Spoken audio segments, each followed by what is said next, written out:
Slightly different tack today. I'm going to talk about football, so if you do not want to hear about football, please keep listening, because it is great for the engagement numbers. But in all seriousness, so I got up early this morning, watched the Man United Coventry FA Cup semi-final. Bloody hell.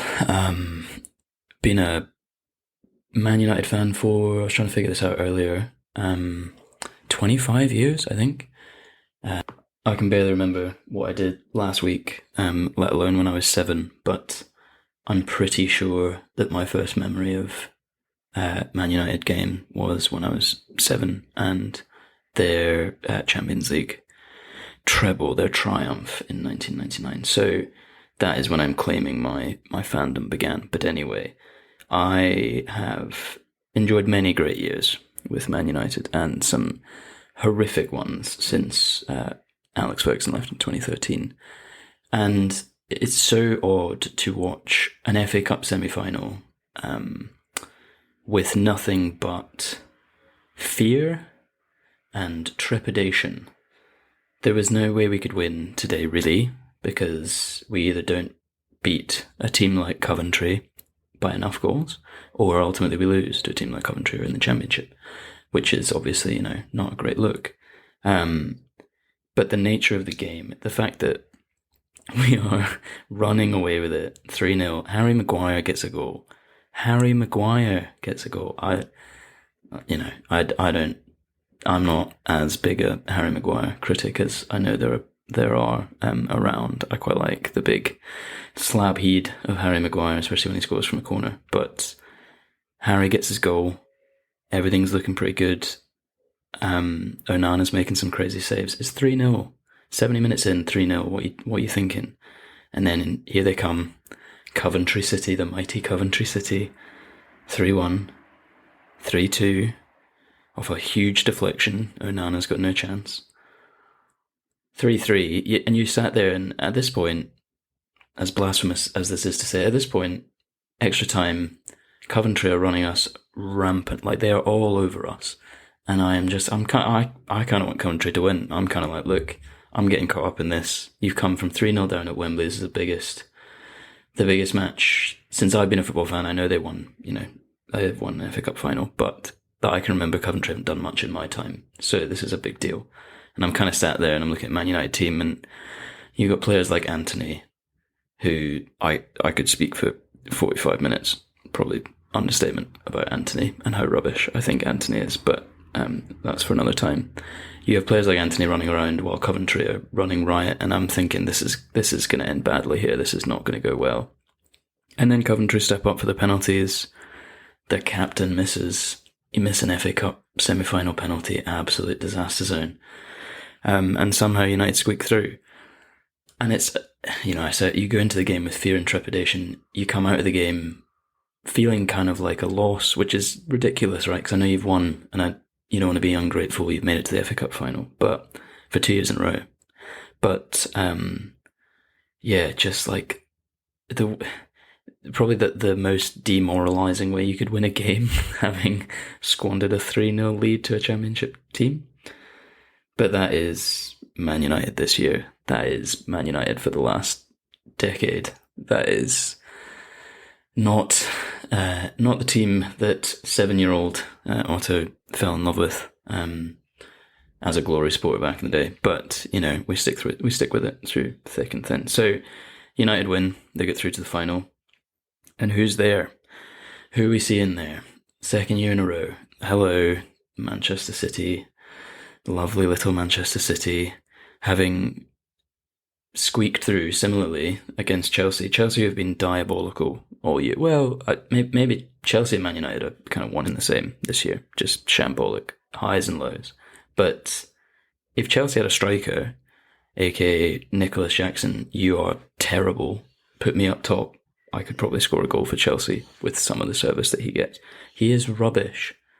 Like, worry less about dyeing your hair blue and just score some goals. If Chelsea had a striker, or if they had 11 Cole Palmers, I guess, maybe 10, maybe they'd put him in goal.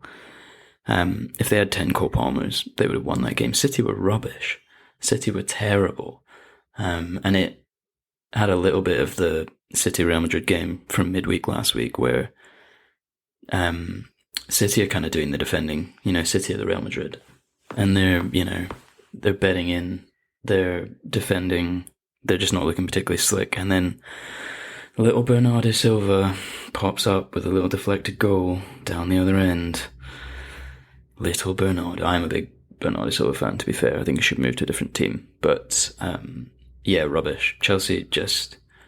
I don't know what happens there, to be honest. I don't know what next season looks like for Chelsea in terms of if Pochettino's still there. Because they have some really good players. They need a better goalie. They have obviously spent $700,000 dollars on their centre midfield, who don't seem to be doing too much because Conor Gallagher is still playing. But they have a couple of really good players, and I think Pochettino, if he gets time, because this is the other thing, right, about this summer, everyone's saying Ten Hag should go, Pochettino should probably go, Klopp is obviously leaving Liverpool, but who's available? Who's coming in? Who's going to be able to pick up the reins on these teams?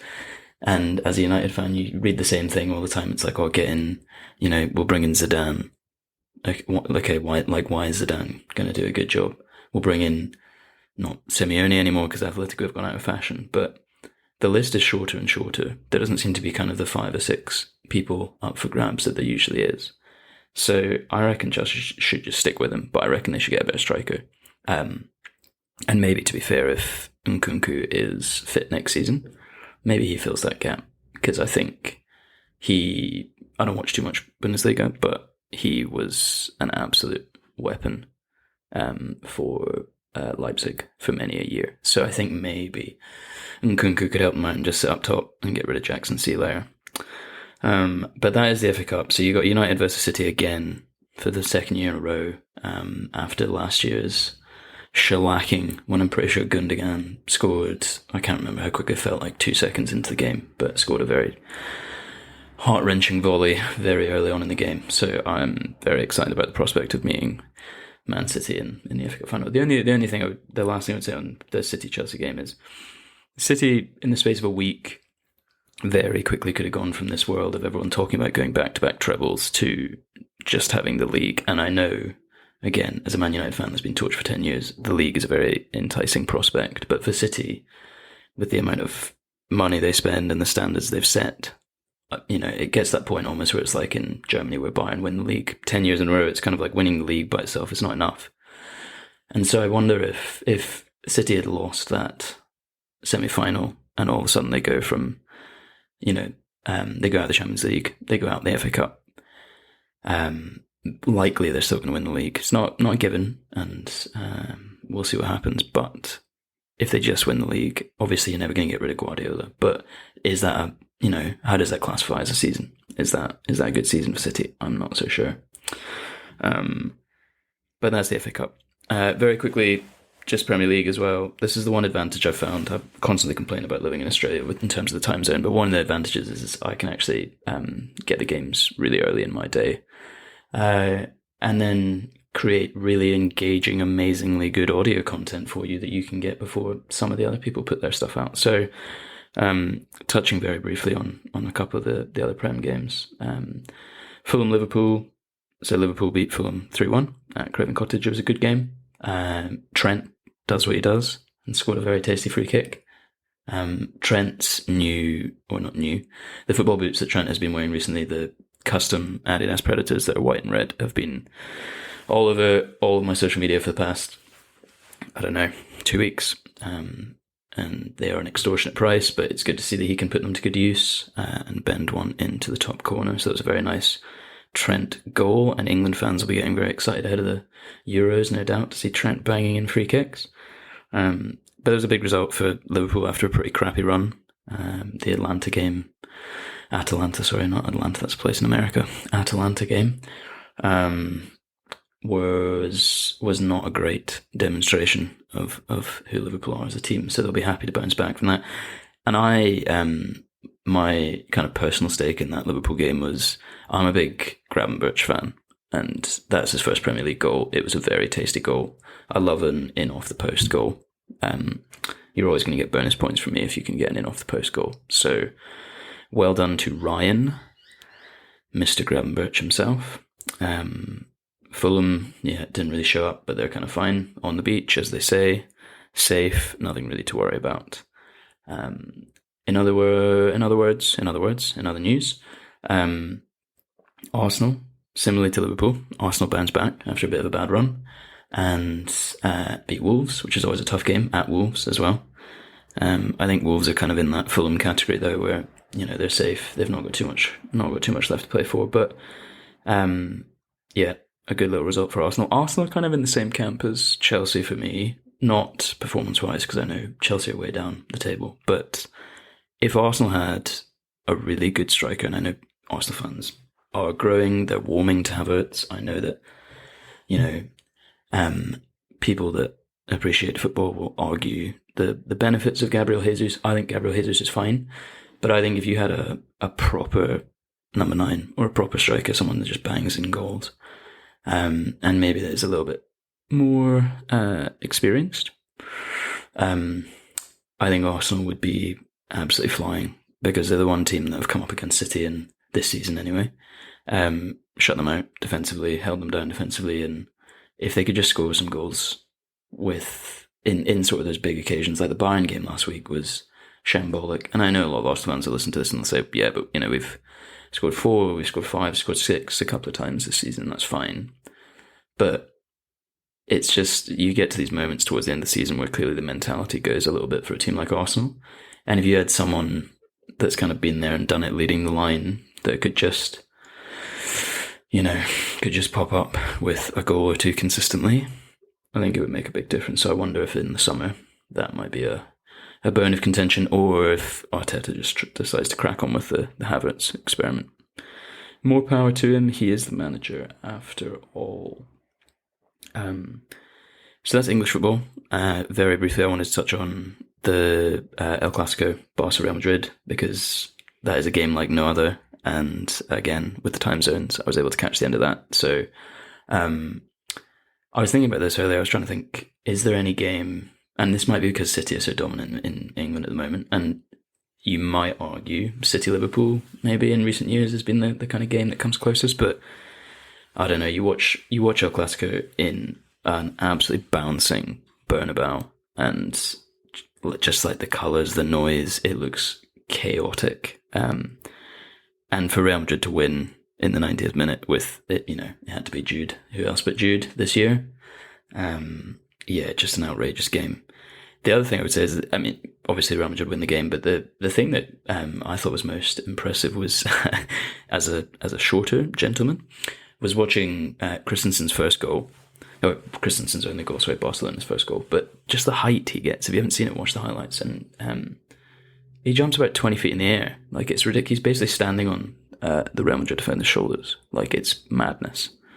But it was a good game. And, Barca have been a little bit hit and miss this year.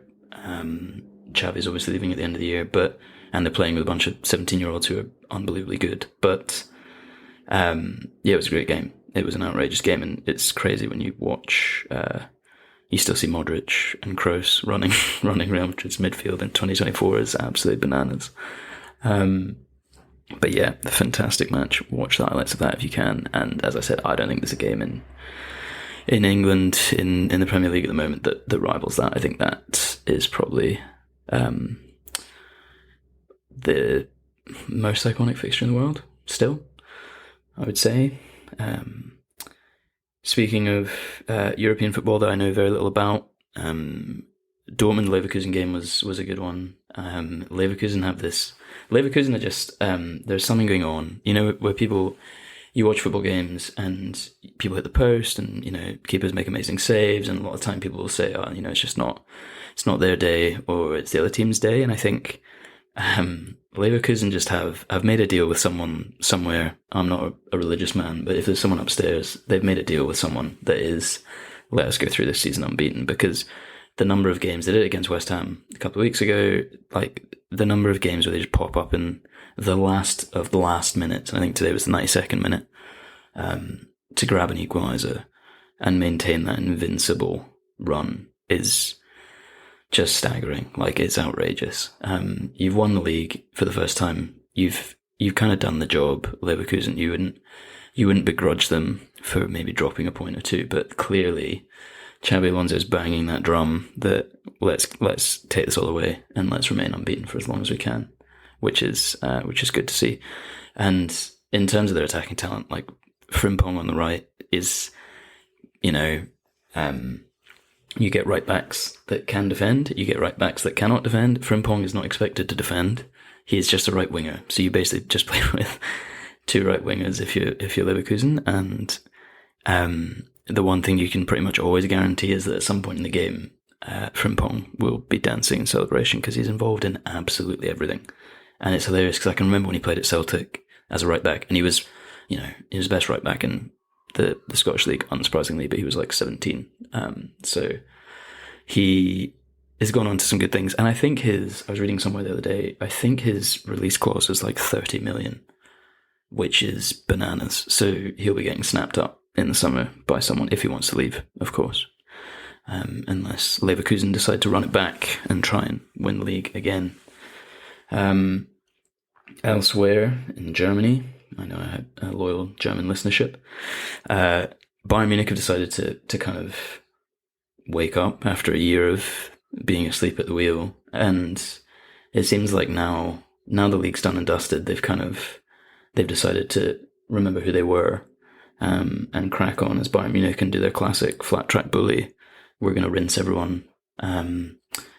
Beat Union Berlin 5-1, and Hazard got his millionth goal of the season. But Leon Goretzka was a freak in that game. Like, just absolutely ran the show. And speaking of Modric and Kroos earlier, Thomas Muller, Benjamin Button, Thomas Muller rocks up with a couple of goals and does his thing. He's incredible because he looks so immobile, and I know he's a bit older, but just instincts. He's just there. He just pops up with the goals. And then it'll be tomorrow morning my time, Milan derby. So speaking about El Clasico, Milan derby again, it's historically obviously a massive game. Inter Milan kind of running away with Serie A this year and just looking ridiculously good, even though they couldn't help me out when I put a cheeky wager on them to win the Champions League, and they should have beaten Atletico Madrid, but hey ho, thanks for that. Useless. But I will be up nice and early to watch that game tomorrow because big fan of the San Siro matches. But yeah, that's it for me today. A little roundup. Wanted to do something on football today. As I said, I gave you a warning up front, so if you've made it this far, thank you very much. And I will speak to you soon.